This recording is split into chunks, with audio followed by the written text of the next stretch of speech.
This might not be fun to hear, but isolation is actually an incredible, powerful time.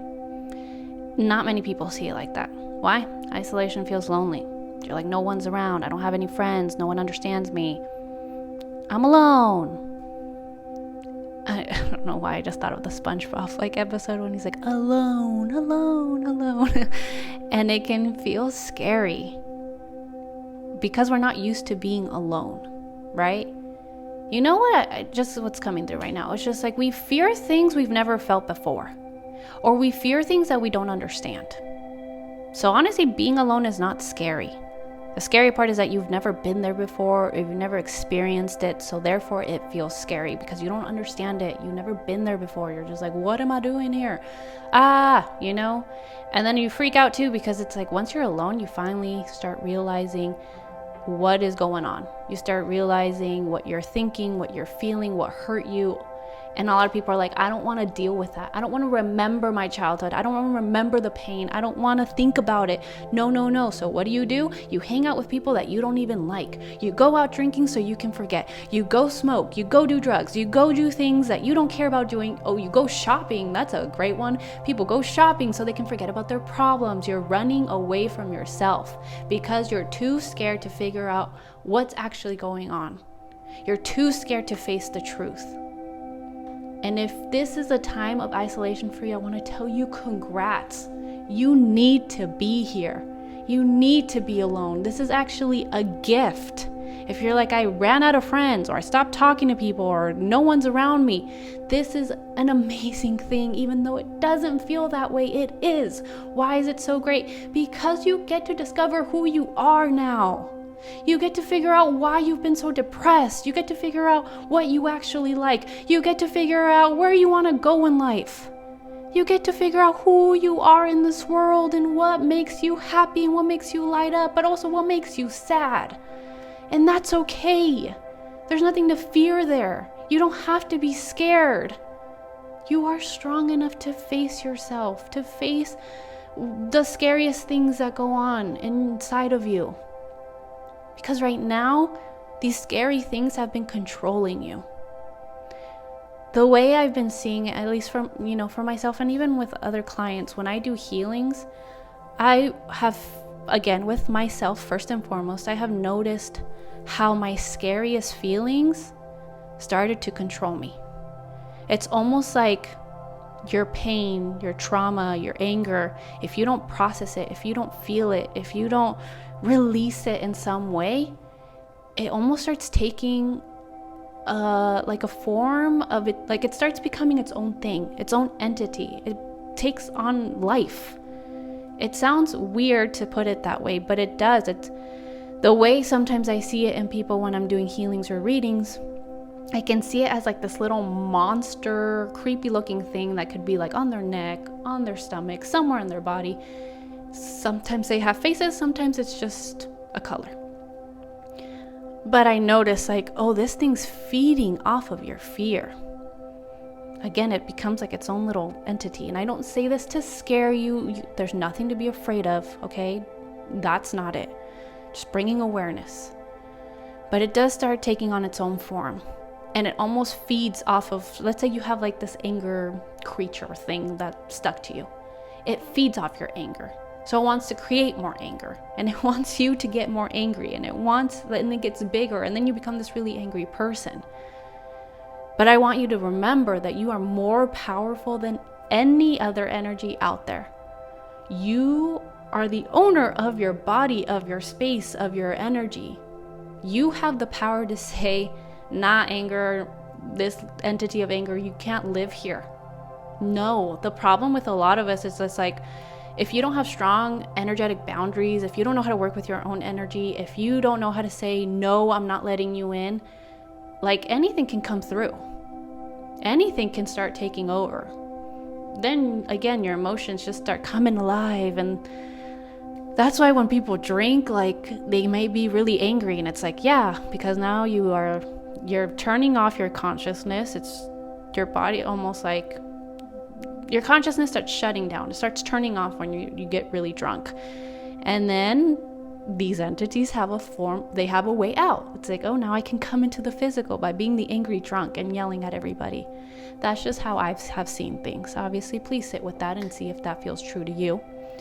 But I've noticed that the more you ignore your pain, the bigger and the stronger it's going to get and to become. And again, then it becomes the one in the driver's seat. Then your pain's making decisions. Then your pain is dictating how you act in this world and how you treat other people. Then your pain will convince you that you can't trust your friend that you've known for so long, or that you can't trust anybody. They take a life of its own. But again, you are strong enough to say, not anymore. You're not allowed here. I can't let you keep going. No, I'm not going to listen to you. No, you don't have power here. And the way that you do that is by facing it. It's almost like you got to face the monster that you have claimed is a monster. You got to look at it and say, I'm not going to allow you to take over anymore. I'm going to allow you to leave now. I'm going to release you with love. And the way that you do that is, again, you got to sit with it. So let's say something made you really mad. Someone disrespected you. I don't know. Someone called you dumb. Whatever. Maybe it made you mad. You have to sit with that anger. Just sit with the anger, not the reasoning of why someone made you mad, not the scenario, not the other person. Just sit and be like, what does anger feel like in my body? Let me figure that out. Let me figure out where it's at. Let me sit with that. And just feel the sensations. That's it. We're not thinking about it. We're not labeling. We're not judging. We're sitting with it. And then once you are able to process it and just say, it's okay, I'm allowed to be angry. It's okay, I'm allowed to be angry. I'm allowed to feel this. That's how you start releasing things. And just saying, I release this anger. Or if you're really angry, find a way to let it out through screaming into a pillow or punching a pillow, something like that. But just feeling the sensations that come from each emotion, that's how you start letting it go. That's how you start setting it free in a way. So don't ignore yourself. Don't be afraid of isolation. Don't think that something's wrong with you and your life is doomed. Honestly, this is a way that the universe or God gives you a chance. God's trying to help you find yourself. You cannot find yourself in the noise of other people and of societies and other people's thoughts and beliefs. You can't find yourself when everything is just so, just bombarding you and clouding you. You can only find yourself in stillness, slowness, and again, isolation, being alone. Don't be scared of it. This is a great and powerful time to find out who you really are and what you've been carrying, and to start setting yourself free from all of it. Set yourself free from your anger, frustration, all of that.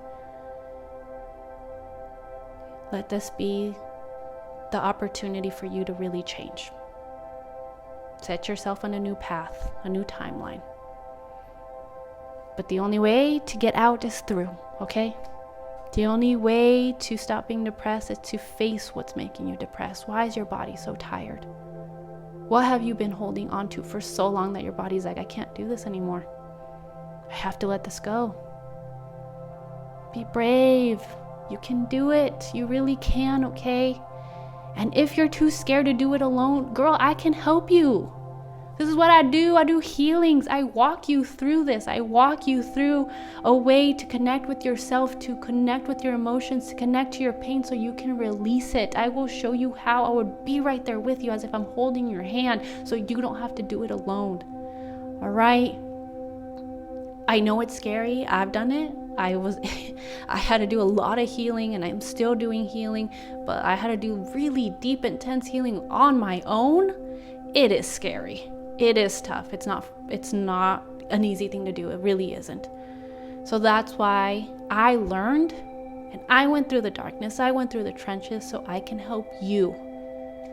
I can either help you with a healing one session, and I mean, obviously not everything's going to heal in one session, but in one session, at least you can kind of see what it feels like and understand it. Or I also can teach you how to do this so you can become your own healer, so you can awaken the healer inside of you, because there already is one. You don't need other people to help you heal. You can heal on your own. It's just about learning tools so you can get through it, move through it, process it, like walk through the darkness, girl, so you can find the light. Well, I'll leave it there. I'm sending you all so much love. Please like, subscribe, and share. Again, if you want to work with me, the link's down below. I'd love to walk with you in your darkness to show you that there's so much love and you still deserve a lot of love. You are not broken. You're not tainted. You just need to remember how to love yourself. That's all. And accept your past. It's okay. It doesn't define who you are. It just taught you who you really are. But okay, friends, hang in there. I love you. And I'm sending you big hugs. See you next time.